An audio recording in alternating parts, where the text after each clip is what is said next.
I call psychology the great fence sitting science.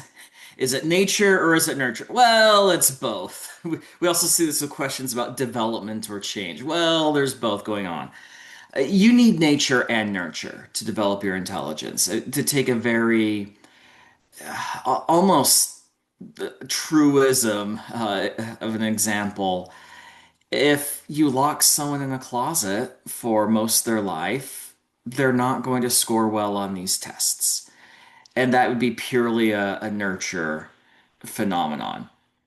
So the question is, well, which one's more important, nature or nurture, in the context of people's lives? And in typical environments, in developed nations, economically wealthy nations, we find that in adults, the genetic component tends to be more important than the environmental component. And that's an important caveat. Well, if you already live in a country where there aren't famines, where almost everyone goes to school, where there's access to education for women, etc., well, then your genes tend to be more important because almost everyone has this very beneficial environment. We don't know as much about environments in economically developing nations or in situations in wealthy countries that are hard to study, like homes with pervasive abuse. Um, and so I would say, yeah, nature tends to matter more if the nurture's already pretty darn good compared to what we see in some parts of the world or compared to our ancestors 75, 100, 200 years ago. And so I do think that's an important caveat. Mhm. We do tend to find, though, that in these wealthy countries, that children tend to have a stronger environmental influence than genetic influence, but that tends to wane as people grow. Russell Warne, in a few words, how would you define intelligence? I think the best way to think about intelligence is the ability to deal with complexity. That complexity might be in the schoolhouse, it might be in the workplace, it might be in everyday life.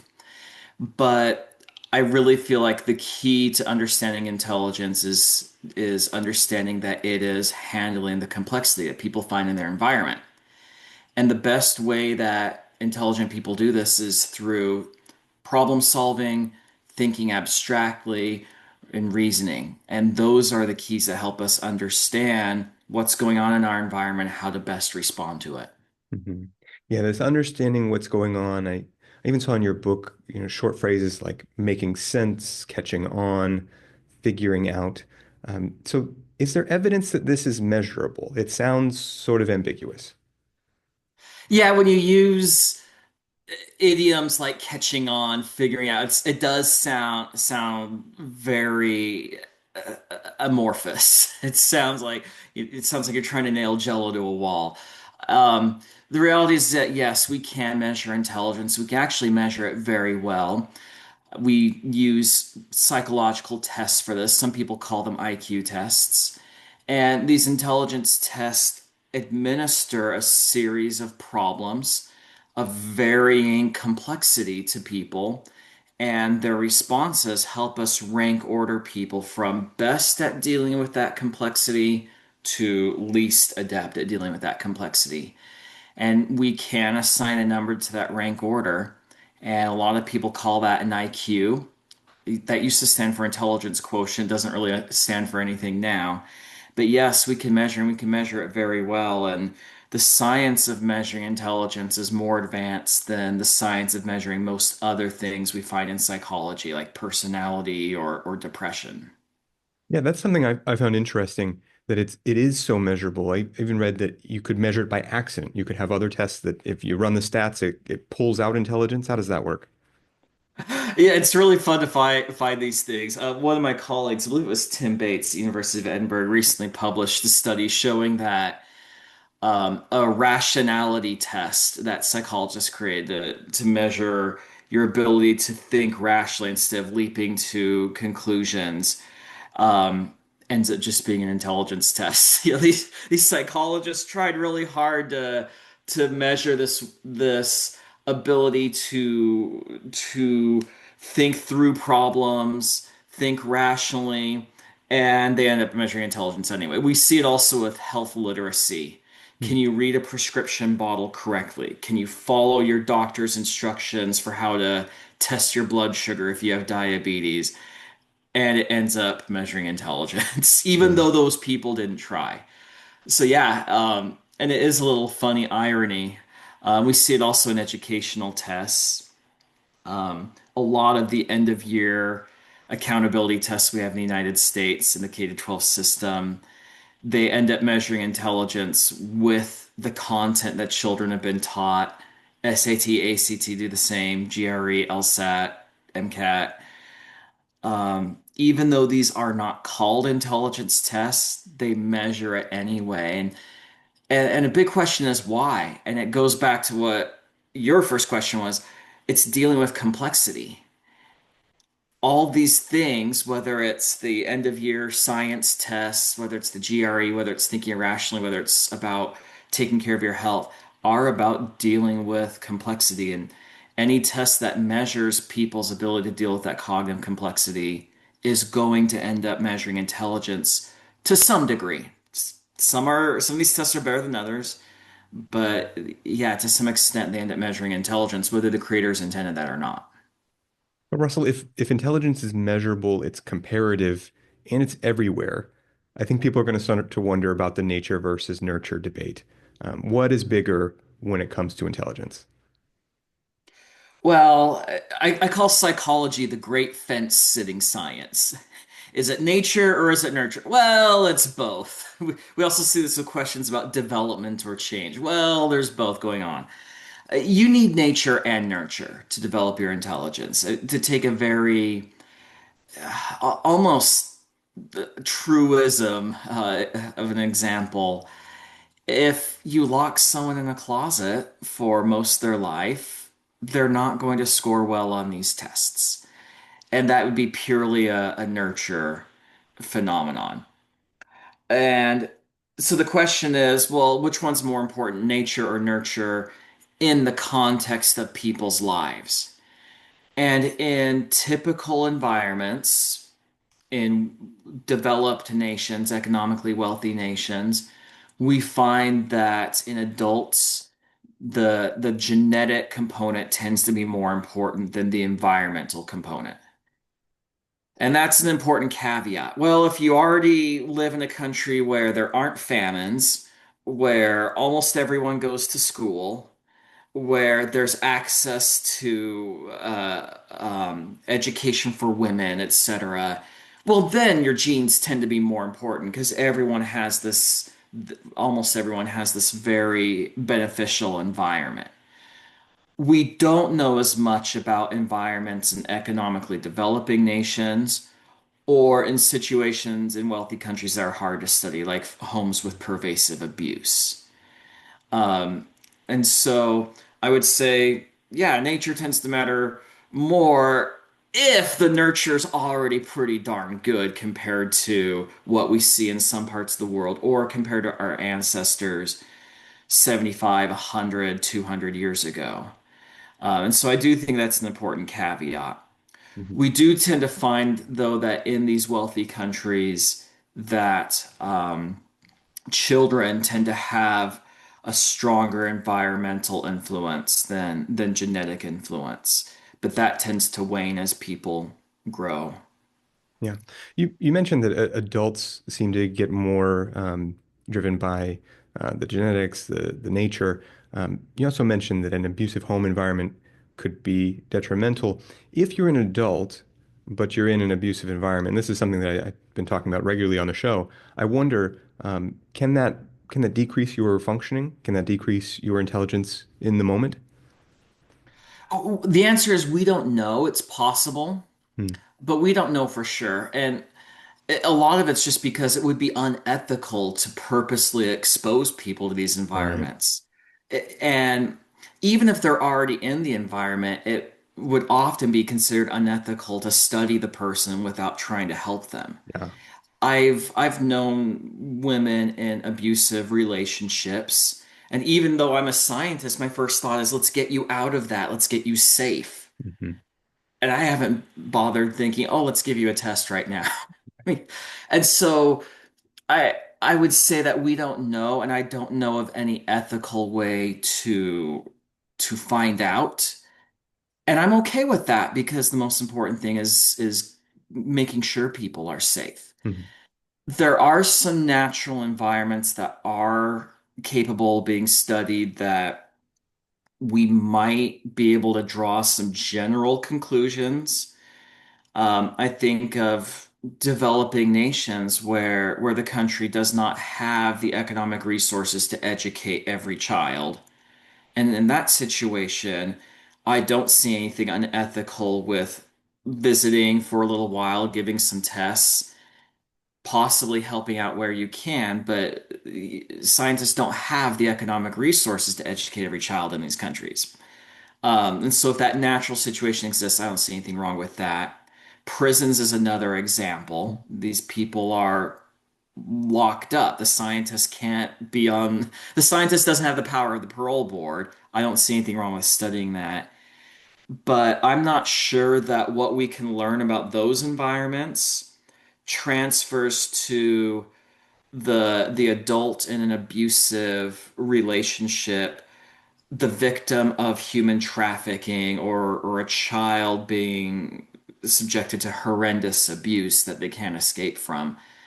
But I can see the generalities of how, well, that might teach us something. These ethical situations can teach us something. Hmm. So what can we do to raise intelligence then? I think that's an attractive prospect. I get asked this a lot. My brother asked me this when I was in graduate school. He visited me when he was on a job interview, and at the time, his wife was pregnant with what would be their first child, my nephew, and he said, "Oh, what can I do to make my son as smart as possible?" Um, and I said, "Well, you're already doing everything you already know." As far as I knew, and still know, he's created a very loving home. He and his wife have created a very loving home for their children. His children go to school. They get good nutrition. Those things that most families in wealthy countries are already doing seem to be our best bet. And so I told my brother, you're already on the way. You and your wife already value education. They both had college degrees. Um, and he was really disappointed. He's like, there's nothing more? Hmm. Well, that we know of specifically, no. A lot of the things that we know raise intelligence are in that baseline beneficial environment that already most Americans have. A good example is schooling. We know education raises IQ. So what am I supposed to tell my brother? Send your kid to school. Well, gee, thanks, Russell. I was already going to do that. Yeah. Um, and so if you're already living in a wealthy environment in a wealthy country, in a beneficial environment, if you're already going to school, you're not living next to a factory pumping out tons of lead into the atmosphere, there's not really anything else we know specifically. We do know that environment still matters. We see that in the adoption research. There's about a 3 or 4 IQ point gain from being adopted into a middle or upper class family compared to what that child would have experienced otherwise in a wealthy country. But we don't know what it is that these adopting families are doing. We don't know whether it's a fancy private school. We don't know whether it's having access to healthcare. We don't know whether it's reading to the child. We just know if you make your home good enough that the government would let you adopt, you're doing something right that raises your kid's IQ probably about 3 or 4 points. Um, on the one hand, it's like, well, we do know that environment matters, and send your kid to school. On the other hand, the people who ask me that question are already doing those things. Mhm.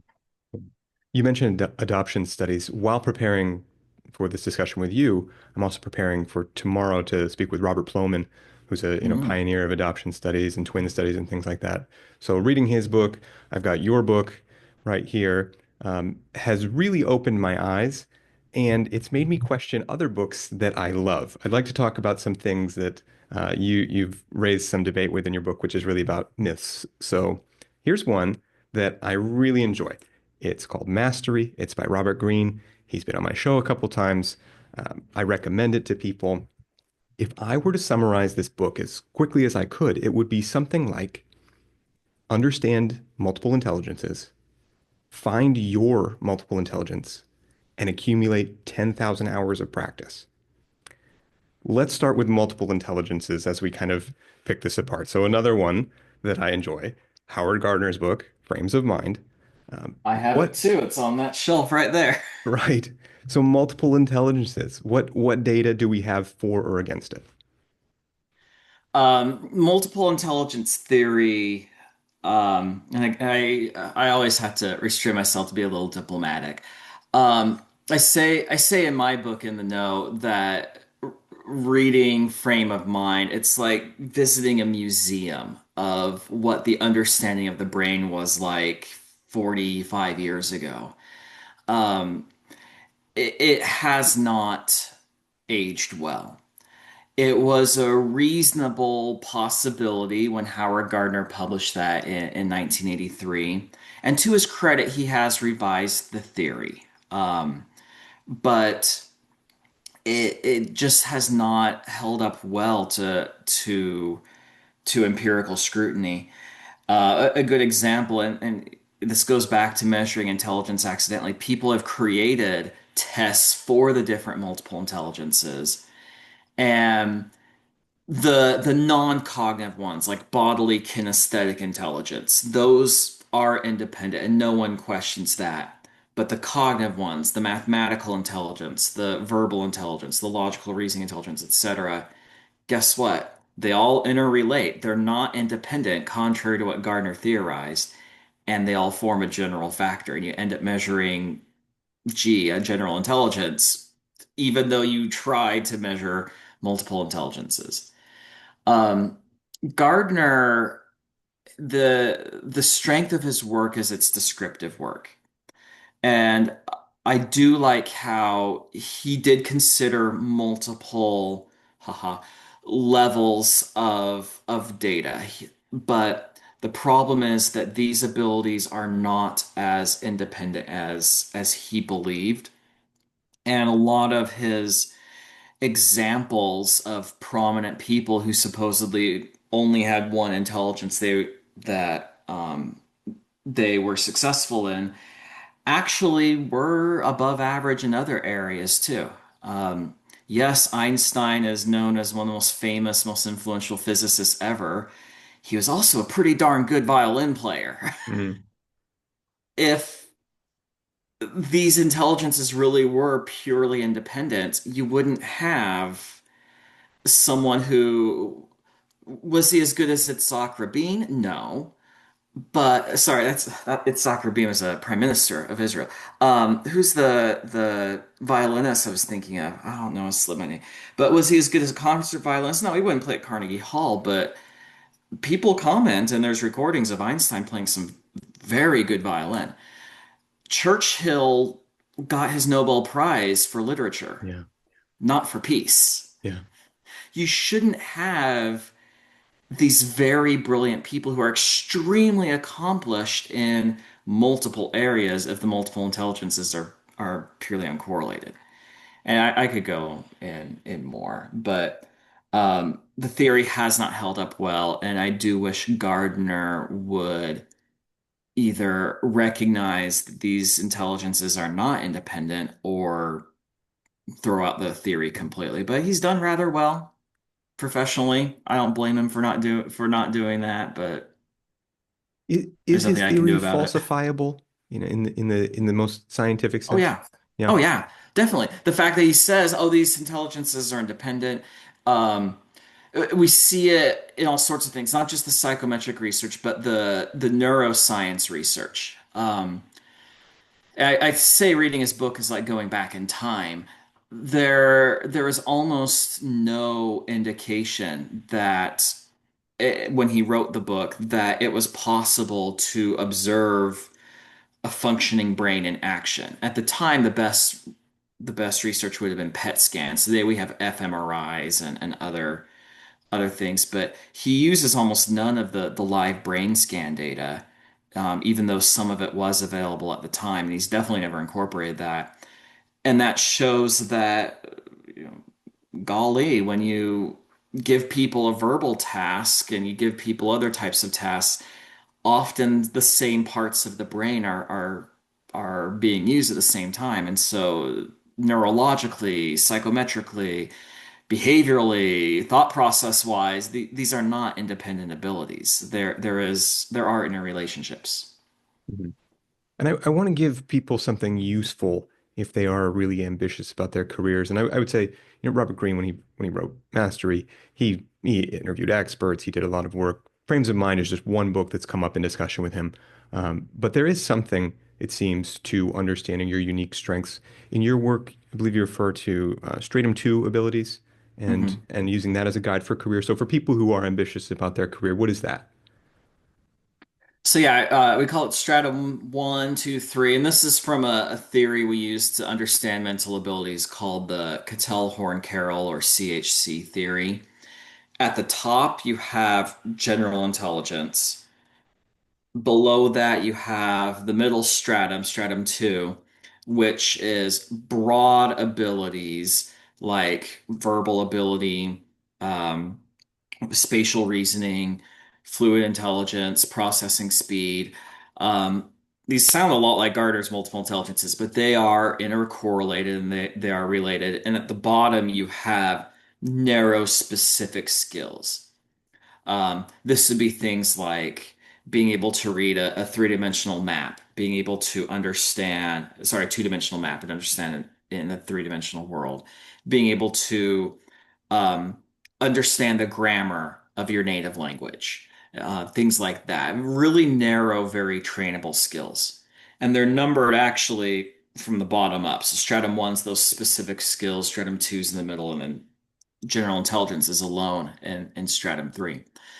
Um, yeah, though the amazing thing about this theory, and one of the reasons why it is the most mainstream theory, is even though its creators did not intend so, the bottom stratum, stratum one, is highly trainable. The middle stratum is somewhat trainable, and then at the top in G, general intelligence, that's very hard to train.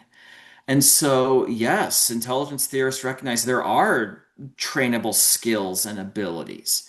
And often it can pay off in your career or in your schooling to choose an ability that an area that you're interested in, that you're motivated to do well in, and to work and get training in that stratum one, that stratum two ability, because it can pay off very handsomely, and those lower abilities tend to be more malleable, and I'm very much in favor of having people engage in that sort of training. Hmm. And how can we identify those? Um, there's a variety of ways, and we're still arguing about what exactly does belong in stratum two, what belongs in stratum one. But I would say when you're trying to figure out, what skills should I develop in my career, what college major, to get less hung up on where does this fit in the CHC theory, and focus more on motivation, enjoyment, those non-cognitive things, because it's awful to have a job that you're not interested or motivated in. And people tend to self-select into what they're good at. There are some exceptions, but interests and values and motivation are a pretty good guide, and it sort of makes sense. I'm not terribly tall. I'm 5'7". Um, I'm not very coordinated. Um, I don't like basketball. Sure. Why? Because I'm not good at it. Um, And so, I have other athletics that I've done over the years and other physical training I've done over the years that I am much better in because I've self-selected into things that don't require as much coordination or height at. And people tend to be good at that too, at self-selecting too. The person with stronger verbal abilities than spatial abilities is probably going to self-select into an English major or communications major and not physics. And so I don't think people should get hung up on, ooh, what's my Stratum one strength in environments like an American college where people can self-select into majors. People tend to choose their strengths in a lot of different ways. And it's not just in intelligence and cognitive abilities. We also see it in personality. I'm a very introverted person. I would hate sales. Yeah. So that's what I think is more important to focus on when deciding what to train. Hmm. So as we develop this self-selection, what is the value of 10,000 hours? There's this theory that with 10,000 hours, it's even called the 10,000 hour rule, that your brain will undergo a massive change and almost perform like a genius. What do you make of that? It is true that training helps. Hmm. I'm not going to deny that. There's often diminishing returns in the number of hours. Again, the the sports examples easiest. If you've ever tried to learn a new sport, those first couple practice sessions, you learn the basics. Oh, hey, I'm getting better at my backhand swing with when I play tennis after only two or three visits to the court. And then you get fewer and fewer gains as time goes on. So yes, it does matter, but there does not seem to be anything magical about a 10,000 hour threshold. The person who's done the best research into this, I think, is Brooke McNamara. She might be at Case Western, but she recently changed universities. Don't quote me on that. But um, she has found that practice can only do so much. That genetic influences cannot be overridden by 10,000 hours of practice. Again, athletics is just the perfect example for it because you can see it, you can observe it. Um, no amount of practice is going to make me an NBA player. I'm 5'7". Now, granted, there have been a couple of NBA players my height or shorter, but very, very, very few. And there is to use a fancy stats term, monotonic relationship. In other words, it continually increases across the scale between a man's height and his probability of ending up on a high school or college or professional basketball team. To the point where something like over a quarter of men under 30 who are 7 feet tall or taller in the United States are on an NBA team. I mean, it's crazy.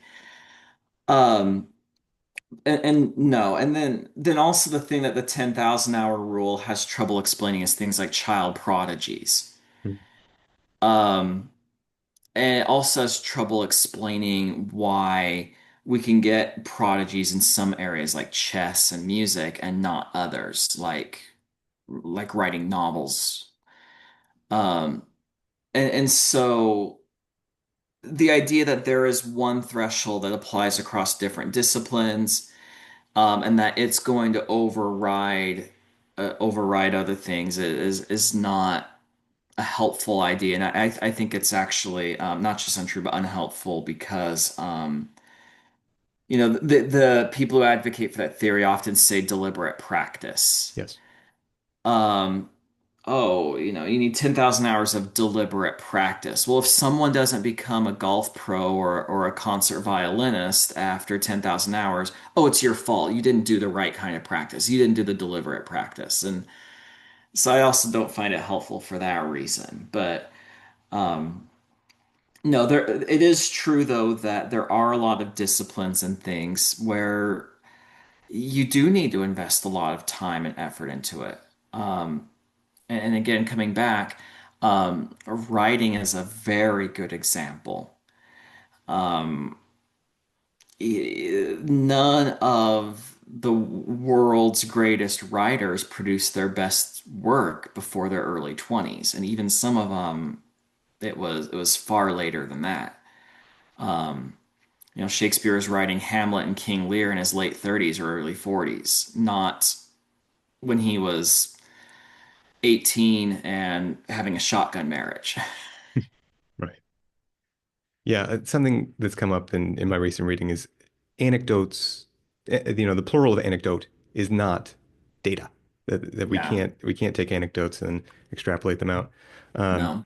now we're They can be talking. very helpful in finding situations where theories are breaking down.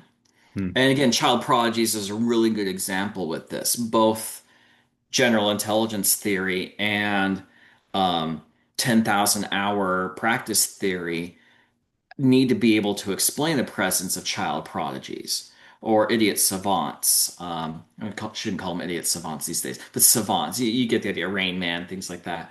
Um, and that's a whole different podcast. But the anecdotes can help us see where our theories might be breaking down. They might help us find boundary conditions. They give us new phenomena that we need to figure out, whether the theory can adapt to this or whether the theory needs to be discarded. But you're right, we shouldn't base entire theories on anecdotes, or if a scientist would prefer to say a case study. mhm.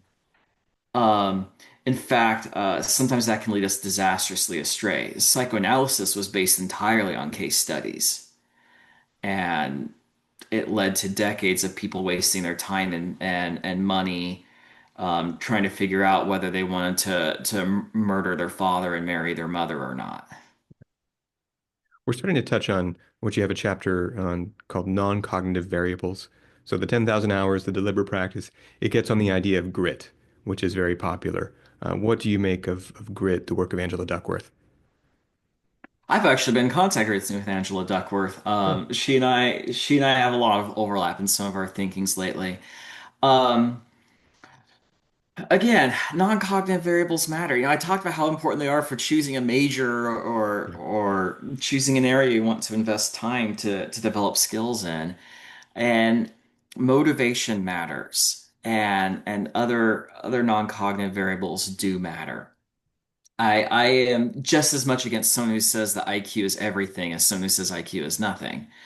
Um, but as far as grit in particular, um, Americans love the idea that if you roll up your sleeves, you can accomplish anything. And that's one of the things that makes America great because, we're settled by and we continue to attract people from all over the world who want to work hard and make something of themselves and build a better future and build this country. And that's great. Um, and so this idea of grit, I think, could have only come from America. The idea that if you just stick to something, you endure through it, you persevere in the face of difficulties and hurdles, you can accomplish just as much or more than someone who might have quote unquote natural gifts. Um, and I'm not going to diminish the idea of sticking to something. I have my children enrolled in music lessons right now. I don't think they're going to become amazing musicians and do this professionally. I do it because it teaches them about the importance of sticking to something, developing a skill across years, practicing, etc. Um, but Duckworth's original claims that grit was more predictive or more important than cognitive variables ended up not being replicated. To her credit, and I will always compliment scientists who change their minds in the face of theories. Duckworth now sees grit as one non-cognitive variable that has an influence, but not an overwhelming influence in life and educational and work outcomes.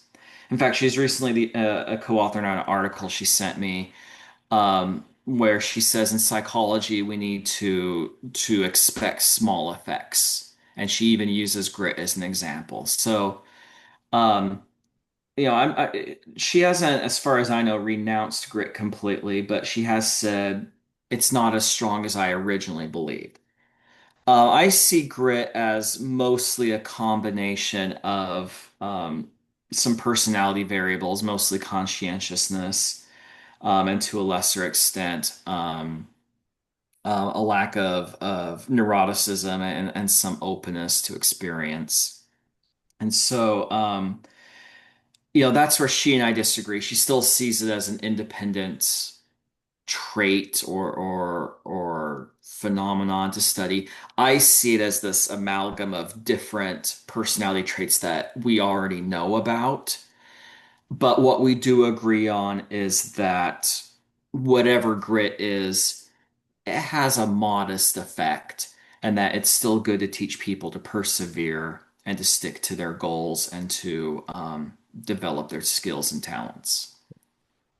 You said expect small effects. That runs against another one that virtually every education professional that I know talks about, and that is Mindset by Carol Dweck and the growth mindset. What do you make of this work? There's actually research on this, and the best predictor of whether mindset studies show a strong effect is whether Carol Dweck is a co-author. Um, when people try to implement mindset theory independent of her and her close colleagues who get these big grants and have these big speaking engagement um, contracts, they tend to get very, very small or zero results. Yikes. Yeah, yikes is right. And I actually flippantly said this in a blog post as like, hey, I've noticed like Carol Dweck seems to be the most important variable for whether mindset works or not. And then someone actually, not knowing about my blog post, actually tested it and found sure enough that is the best predictor. Um, Carol Dweck's not going to be around forever. In fact, I think she's already retired and after a very prosperous career, good for her. But she's mortal. I don't think we should hang our interventions on on a uh, on a phenomenon that only seems to work when she's in the room.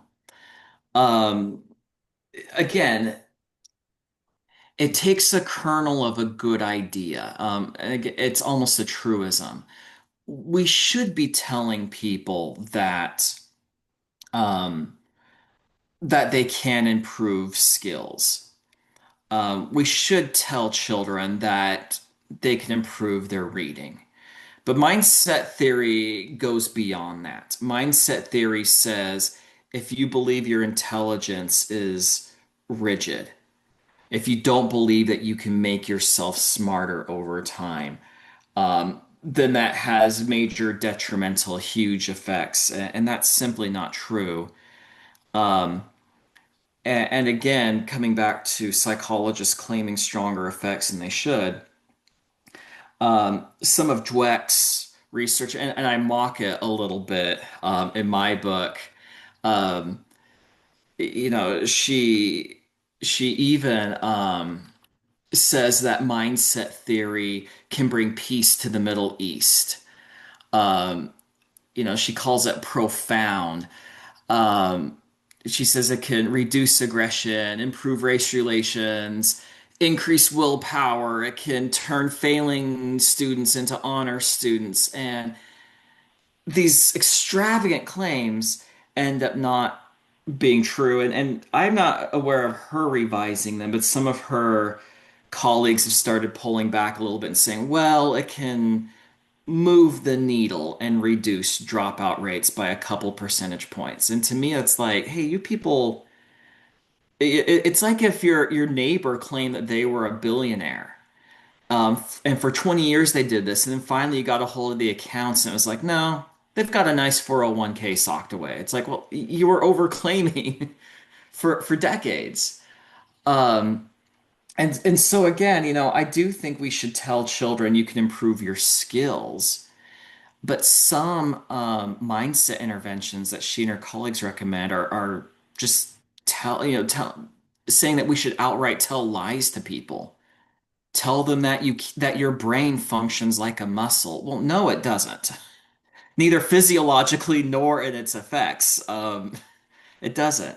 They say that we should tell people that you can become smarter and increase your IQ. And the answer is, again, as we said earlier, we don't know specific things that we aren't already doing as a society that does that.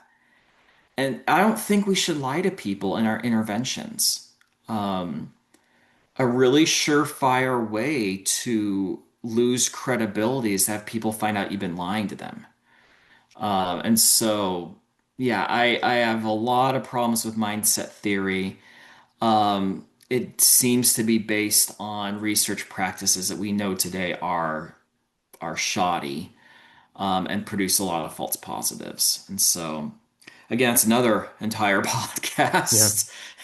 So we better move on before I start rambling on more about it. Well, let's take it in a different direction. Then we've been looking at these non-cognitive, sort of out there educational intervention type situations. Let's take it internal to the brain.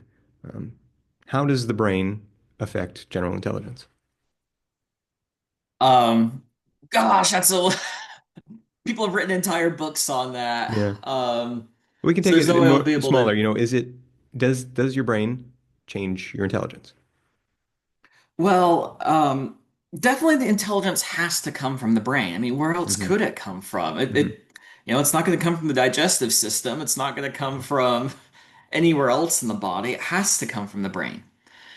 And I'm actually really amazed at how much progress the neuropsychologists have made in understanding that. Um, your question of can the brain make us smarter? It's a hard one to answer. An easier one to answer is, are there characteristics of smart brains that make them different from brains that perform more poorly on these tests? And the answer is yes. We do know that just as a whole brain, but also specific regions like the frontal lobes, smarter brains are larger. We know that they also work more efficiently. So, given a task, a mental task of a reasonable level of difficulty, not too hard, not too easy, the smarter brains solve these tasks while using less energy, and they do it more rapidly too. And so there are ways both in functioning and in structure. Another thing, and this is especially true in females, smarter brains are more interconnected. And so we know that there are physiological aspects of the brain that are associated with how well people perform on intelligence tests and other cognitive tasks. Um, that's where we've made the most progress. As far as can the brain make us smarter or whatever, I'm not aware of any physiological interventions that have led to higher IQ, but I'm hopeful that in my children's lifetime, maybe my grandchildren's lifetime, that we will find some way to intervene to help people's brains function better, which should have some downstream effects on cognitive skills. But I would, just as I think we should have people with healthy functioning um, endocrine systems so that there's a lower rate of diabetes and therefore fewer downstream health problems, I hope we can make brains function better so that downstream we have people who are better at solving cognitive problems and dealing with that complexity in their environment. So if the more efficient brain is also the more intelligent brain, I wonder about something I've read in books by Dr. Robert Hare that the brain of the psychopath is in some ways more efficient. It doesn't devote the same kind of energy to emotion and things like that. Could it be that psychopaths are more intelligent? I don't know for sure, and I don't know whether this efficient processing extends to things like emotion. I don't know if it extends to the sensory system, things like that. So I can't speak about that.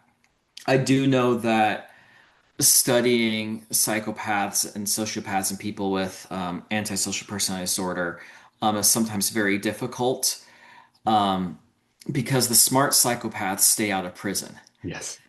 That's And that's when exactly what they Dr. Robert Hare's book Snakes in Suits gets at, is that smart exactly. psychopaths are your CEO. Yeah, and there are situations like a CEO where um, some of these traits are very adaptive, and you want a psychopath on your team. Hmm. Um, Having actually been the target of it, you might want a psychopath be good at coldly choosing very efficiently and logically who needs to be laid off. Um, Again, I say this having been laid off in my career when a company needed to downsize. It's not fun being the target, but if it is a choice between the company surviving or trying to, not lay off the vice president's friend or, something like that, you might want a psychopath on your team. Hmm. And so I don't know, but and I understand why there's a lot of negative connotations, and there are situations like a marriage where having a psychopath involved is very unhealthy. And if it's coupled with aggression, and a lot of those people end up in prison. Um, but that being said, to answer your question, I don't know. Yeah. But let's also see the global view that a lot of these people aren't in prison, and that makes it harder to study them. Right. And a lot of their exploitativeness goes un unstudied. We see psychopaths in prison when they exploit someone in order to commit a crime, or when they exploit someone sexually, or if they have high aggression. We don't see the psychopath who's a contract lawyer who quietly slips in a clause that Yes. makes this contract, this relationship be, 10 times more beneficial for their client than the other party. Yeah. Yeah. Absolutely. There are psychopaths like that who walk among us and look sharp doing it. Hmm. Yeah. One more thing about the brain. There's this idea that we only use 10% of our brains and that if we could just turn on the other 90%, we'd all be brilliant. What to that? That's a myth that's been around a long time. And this should have foreshadowed my future as someone with a tongue that needs to be controlled sometimes. But I remember when I was in high school, I had a substitute teacher in one of my classes who said this. And at the time, I already knew I wanted to be a psychologist, and I'd already been doing some reading on my own psychology. So the substitute teacher says, you only use 10% of your brain. Try to use more and unlock it, and you'll do better in school. And I raised my hand and I said, if that's true, what 90% of your brain would you want removed? If that's true, in theory, you should be able to remove 90% of someone's brain or kill 90% of their neurons or stiff 90% of the connecting nerve fibers without any major detrimental ability. So no, it's absolutely not true. Um, but um, so that's what I have to say about that. If it's true, and from an evolutionary perspective, it doesn't make sense. No.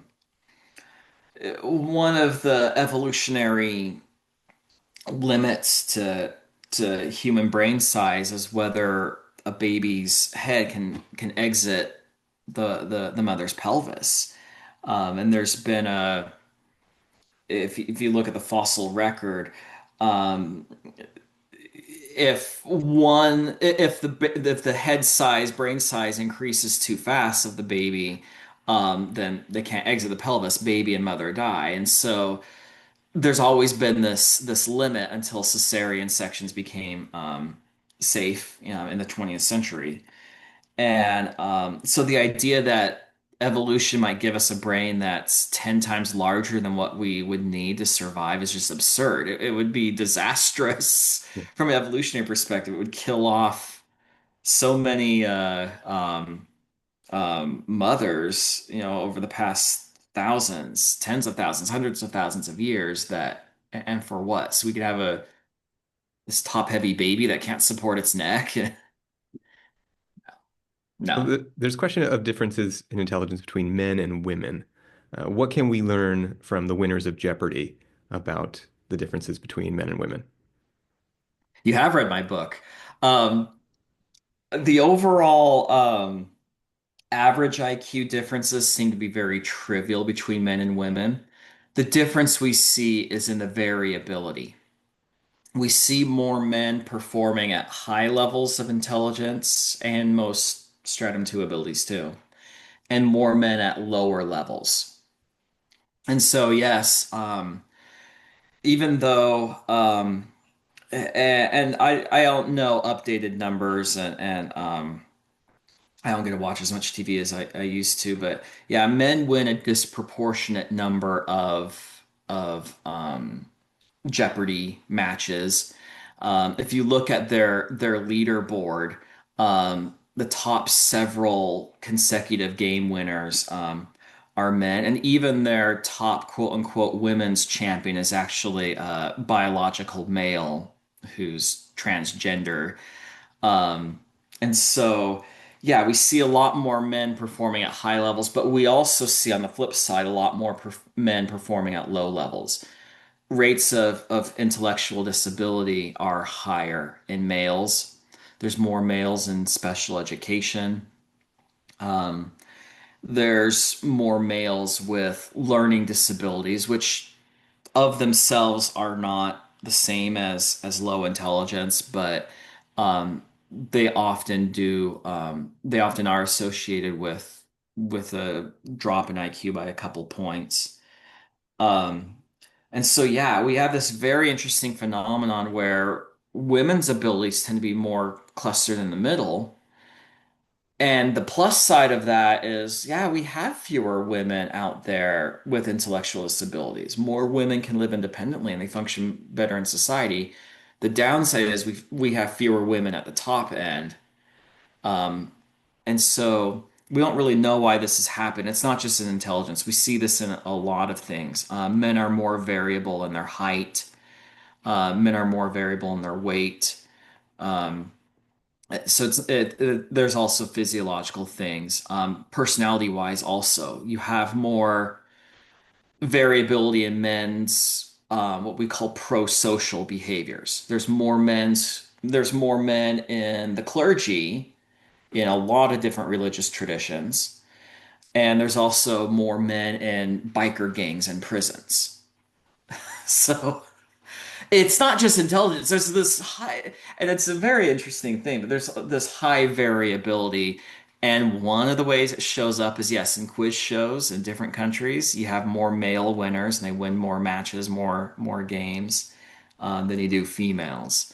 Um, and it's no one's consciously chosen this. It's just um, for some reason, biology and probably also culture. And the local environment are giving men this high risk, high reward strategy. All right, whatever these influences are, they're going to make men more variable in their personality. So we have more men who are helpful, and then we have more men in biker gangs and prisons. And one of these groups functions way better than the other. safety with intelligence. All right, we're going to do this high risk, high reward strategy. So, yeah, we have more men in the top echelons of ability. On the other hand, we also have more men with intellectual disabilities. Mhm. So another domain, another book that comes up in this stuff is emotional intelligence, which I also have a copy of. There it is by Daniel Goleman. And Ah, yep. this is one where people might say that women have a particular strength for emotions and the men don't. That emotional intelligence is this important education skill, this career skill. What do you think people should be aware of regarding emotional intelligence? Um, Regarding emotional intelligence, I would say that people should be aware that the evidence is not as strong as Goldman claims. Let's remember Goldman is a journalist. He's not a scientist, and the his book it was a New York Times bestseller, wildly popular in the 90s and early 2000s, and he does a good job talking about the theories out there that psychologists were working on. But he very much, even more than psychologists had a problem with, very much overclaims. He's made extravagant claims that even the psychologists at the time weren't making, and I feel sorry for the psychologists. Goldman's work was a double-edged sword for the emotional intelligence psychologists. On the one hand, it brought a lot of attention and funding, a lot of popular interest to their work. On the other hand, nothing could live up to the claims that Goleman was making. Um, what the claims he makes is that emotional intelligence is the most important trait you can have in life. Um, and even though I'm a cheerleader for IQ, even I don't say that nothing else matters out there. That this is the most important. No, we need to have other things. Um, And so if you look at Goldman's book, oh man, no, a lot of that hasn't held up. But to the emotional intelligence researchers' credit, they have been much less prone to overclaiming than a lot of psychologists have, and than Goldman has. But emotional intelligence seems to be a mix of being able to understand and monitor your own emotions, being able to perceive those in others, and then having a competence of being able to navigate social situations um, with with adeptness and with a sensitivity towards other people's emotions. And to me, that sounds like, again, just like how grit was this mix of personality traits we already know about. To me, that sounds like a mix of personality and cognitive traits out there. I do think that we know that smarter people are, on average, there are a lot of exceptions out there, but on average, better adept at handling interpersonal situations. So, for example, smarter people have lower rates of divorce. Um, and some of that has got to be that dealing with complexity. Interpersonal relationships are messy and complex. And so, some of it's cognitive, some of it is being able to monitor emotions in oneself and others. And there's some personality traits that help with that. Introspection and introversion probably helps. I'm not convinced that emotional intelligence is a separate trait or ability. Um, I think it might be this mix and amalgam, but the psychologists, I think, are doing a good job at establishing the boundaries of what emotional intelligence is, and to say that, okay, just like Duckworth would say, it has some modest effects in certain situations. If it is real, I probably want my wedding planner to have high emotional intelligence. I probably don't care whether my accountant has it. So, Yeah, having modest effects, I'm willing to still hear them out. It's not, I don't feel the way about emotional intelligence that I do about Gardner's theory of multiple intelligence, where I can say, no, it's been disproven. We need to move on. I'm not quite ready to say we need to move on. Hmm. It seems with all of these things that you're sort of debunking that there's a risk of wasting resources, time, energy. These things go into schools. What do you think of that? Oh yeah, time and money and resources are limited. We should have a logical cost benefit analysis. A good example of that is mindset theory. Um, we've had through NSF grants and other federal government agencies. I don't know the exact number, but I'd be shocked if it's less than $30 million chasing after mindset theory, when in reality we now know that its early findings were based entirely on research practices we now know are prone to false positives. Um, that 30-50 million dollars of research funding could have gone to something more productive. The years that people spent on dissertations or other studies could have been spent more productively. It's a lot of time and money and resources down the drain, and those things aren't infinite. Um, that's one of the reasons why I'm skeptical about um about a lot of these just one trick, life hacks that people do. If it were so simple to eliminate school failure. Oh, just tell kids that, if they try hard enough, they can exercise their brain like they do a muscle and that'll get rid of school failure. Well, if it were that easy, wouldn't we know that by now? Uh, so, you know, the money and time spent chasing after these small effects, these things that we now know have small effects because psychologists overclaimed, I think is a travesty and a waste. Um, and so, yeah, I'm very much in favor of cost benefit analyses to figure out what we should spend public resources and time on. And I don't get very sentimental about some of these things. For many years, researchers said that learning a musical instrument would raise IQ and make people smarter and reduce school failure and all these things. And no, the best research shows that's not the case. And I love the arts. I make my kids learn an instrument. I play piano and organ myself and everything. And those things are good, but I don't think we should do them because they raise IQ. Mm. They don't. There's other good reasons to do them, but I don't think that in a failing inner city school, it's the best use of time and resources to start an orchestra. Right. That money might be better spent on tutors and other interventions that are less sexy but more effective.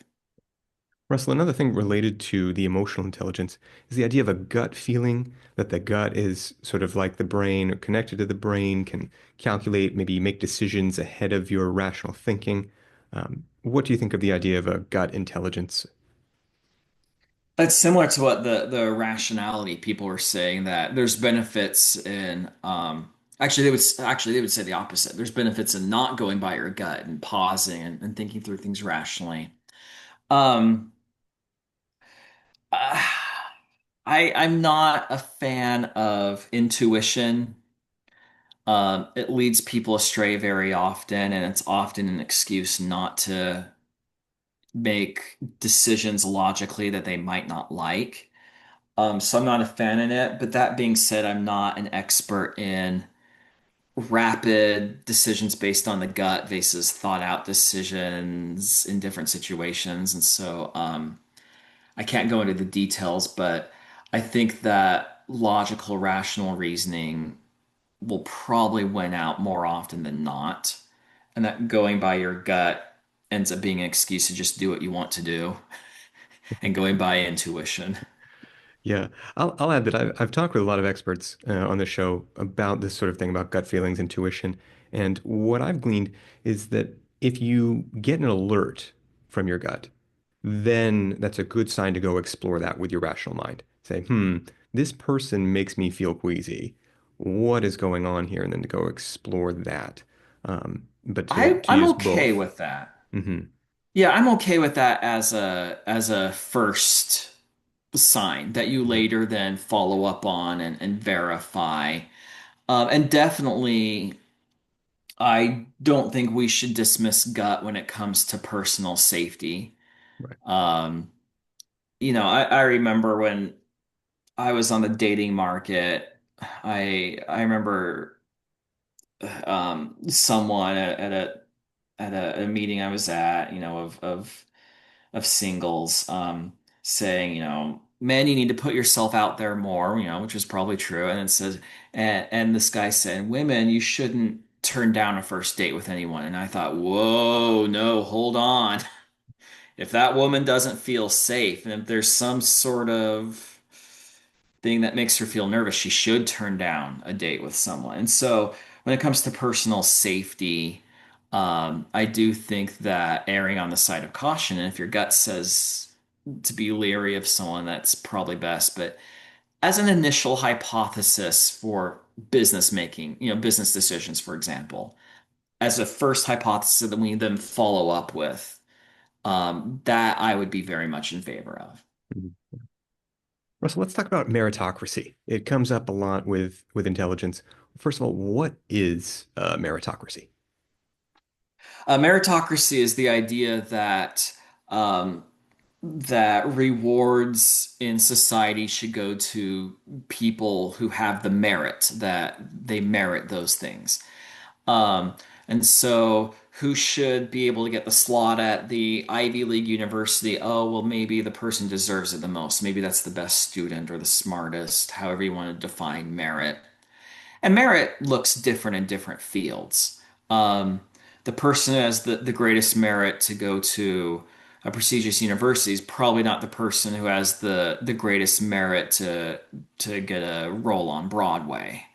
Um, so, what merit should look like, I think, needs to vary across situations. But the reality is that often in society, we have a finite number of beneficial goodies to give out. Whether it's high paying jobs or positions at university or other things. Often these are limited and there's a zero sum game. If it goes to this person, it can't go to that person. And so when you have those situations, um, we have to make decisions. And to me, the best way to do that is based on merit. And again, what merit looks like is going to vary. Um, but for university admissions, for example, I do think we should base that entirely on standardized test scores and the high school record. To me, that's who's most deserving. I don't think we should have legacy admissions. I don't think we should have special admissions for athletics or affirmative action, although that's not legal anymore. Um, and I think that if you do that, you're going to, number one, apportion this limited good, in this case, university admission slots. You're going to apportion it most efficiently, and you're going to have the people who can take advantage of this good more likely to be selected. You're going to have lower rates of dropout. You're going to have lower rates of remedial classes. You're going to have lower rates of changing majors, etc. And you can apply this to jobs. Who should get the job? Well, the person most qualified. Now, what that looks like is going to vary. but you're going to have a better employee, etc. And so that's what people say with the meritocracy. It sounds great on paper until it's your kid who doesn't get into the Mm. college, or until it's you that doesn't get the dream job. And you start thinking, wait, I don't deserve this. I don't like that thought. And so I see why people don't like it. Um, and then when it results in societal inequalities, you have a lot of people who start getting uncomfortable. I came into the intelligence world from the gifted education world, because I'm an educational psychologist, and that's how I got sucked into the IQ world. Um, and there's been this persistent inequality for over 100 years where Asian and white students are disproportionately selected for gifted programs. Black and Hispanic students are disproportionately not selected. And if you say, well, we just based on who scored best on the test, shrug your shoulders and move on, a lot of people don't like that inequality. Wait a minute, does that mean generation after generation we're going to perpetuate this? And I think it's legitimate to ask whether the meritocracy is creating or perpetuating inequalities, and to investigate why. But I don't like the results. Whether I don't like the individual results or the group level results, to me is not a reason to throw out merit. Because if you're not going to apportion the societal goods on the base of merit, you start arguing for certain forms of favoritism. Oh, well, his parents went to Harvard, so he's a legacy admit. We should let him in, even though his scores are lower. Oh, she's a really good gymnast. Let's let her in. Oh, in the affirmative action era, his skin color is different. We should let him in. You start asking for favoritism. If it's a job, oh, well, his dad owns the company. You start arguing for things like nepotism. It becomes a very much a slippery slope. If we start putting our thumb on the scale for one type, to bend the rules about merit for one situation, you start making it really hard not to bend the rules for nepotism, for favoritism in other ways. And that to me becomes hard. I do think we can legitimately ask, though, what should merit look like? Now, I like for college admissions, test scores and um, high school record. But I think it's legitimate to say maybe we should consider other things objectively and incorporate those into the decision-making equation too. Mm. It seems very challenging that there is what I think you called in your book sort of the dark side of an IQ meritocracy, which is that it could continue to be inherited over and over, as there is such a genetic influence. Um, what could resolve that, or is there no resolution? I have some colleagues who say we should resolve it through genetic engineering. Mm. Let's make genetic engineering safe, and then let's give it away to everyone, and let's try to, have the smartest babies ever. Uh, and you start getting to Brave New World and other Right. dystopias with that Gattaca. Um, so what should we do about it? Um, I don't know there's anything we can do. If you start in your business saying, well, we should consider things besides merit. If your competitor doesn't, guess who's going to have a competitive edge? It's not your business. Now, if you look at merit differently than they do and you end up being right, that's a different story. But if you start saying, I'm going to ignore merit, things aren't going to go as well for you. And a component for merit in a lot of areas of life is intelligence. Smarter people do better at their jobs on average. Smarter people on average make better decisions. They figure things out more quickly. All things being equal, you'd rather have a smarter employee than not. Um, And so I think for a lot of situations, that merit is going to include either directly or indirectly, measures of intelligence. And it's going to select smarter people. And what do you do about that in the long term? Um, that's a societal question. Um, in the United States, in college admissions, the Supreme Court's recently ruled that affirmative action based on race is illegal now. A lot of companies see the writing on the wall and say, well, if it's illegal for colleges, it's probably illegal for us in hiring. Um, but I see why people for decades made the argument for affirmative action, that it is bad to have an underclass that is associated with certain racial groups, where certain racial groups are disproportionately in this underclass, especially for a country that practiced slavery in the past and legalized discrimination for many, many years. I see why that's a bad thing to perpetuate, and I see why it's good for society to have these debates. I don't think I should settle them alone. I think the wisdom of society as a whole will probably find a better solution than I could by myself. And that would also have the benefit if it's democratically decided of having widespread support that my decision or the decision based on 9 Supreme Court justices might not. Hmm. Russell, we're starting to talk about the future of intelligence, which is my last topic. Before we get to the future, where should people look for you online? Online, I have my website, russellwarne.com. I also have a professional Facebook page, facebook.com/Russ Warne, PhD. I'm also on X. My handle is Russ Warne. Probably somewhere else or so, but those are the places where you can find me the most active. My personal website, X, and Facebook. Great. We'll put links to those in the description for people to check out. And as we look at the future, one question I have is what do we see ahead for intelligence in, say, the next 10 years? Are we getting smarter? Are we getting dumber? There seem to be fluctuations in IQ scores.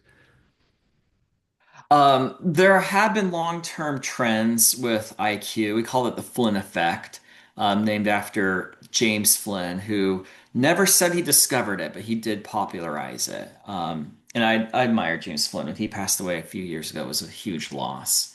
Um, but yeah, we found that over the course of the 20th century, IQ test performance really increased, which was surprising because people don't seem that much smarter than their grandparents. We know now that this is mostly an effect of increased education on the one hand, and then also on certain tasks that we see on these tests being more trained and more valued in modern societies than others. And there's actually some abilities where people perform worse now than they did years ago. There's a great study that came out of Norway this year or last year showing that the actual computation, math computation, can you do a math problem, has gotten worse since the 1950s. And the researchers blamed calculators and the curriculum shifting more to applied problem solving and less to equation solving. So, are we getting smarter? Are we getting dumber? Well, not in the next 10 years in any noticeable rate, but I do think that probably with Chat GPT and AI, I do expect my children's generation to not be as good at writing unassisted as my generation is. That's my bet. That's what's going to be most noticeable. Um, and so that's what I would say is we're seeing on the horizon next 10 years is certain Stratum 2, Stratum 1 skills either wasting away or getting better as society chooses to train those in its citizens. And Russell, you're alluding to technology. Now, one thing that came up in your book is the value of working memory for intelligence. It seems that the use of technology, the frequent checking of the phone, that sort of thing, could erode working memory. Could that erode intelligence? I'm not sure it will erode working memory. People. have been complaining about how technological aids have forced kids today to lean on those aids more. The calculator is a good recent example. I'm from the generation where the teacher said, "You won't always have a calculator with you," and guess what? They were wrong. It's You have on a my super phone. calculator in your Yeah, pocket. exactly. Um, that being said, there's still value in knowing math, etc. Um, and you can look further back. There's people complaining about, how certain types of books are making it so, kids don't need to know Latin today. So I'm not terribly concerned about that sort of thing in general. Um, but um, I don't know whether it will erode working memory. Um, but I do like the idea of technology being an aid to problem solving. While there is value in seeing how people do in a testing situation with no aids, um, not everyone can have an IQ of 110, 120, 130. And so if we can give people technological aids to help them solve the complexity in their everyday life, I'm all for it. I think it can only benefit them and society as a whole. Well, Russell Warren, thank you for the benefit of writing your book and debunking a lot of myths about intelligence, helping me to understand it better. And for this interview, I really appreciate it. Well, thanks for having me. I'm happy to talk to you.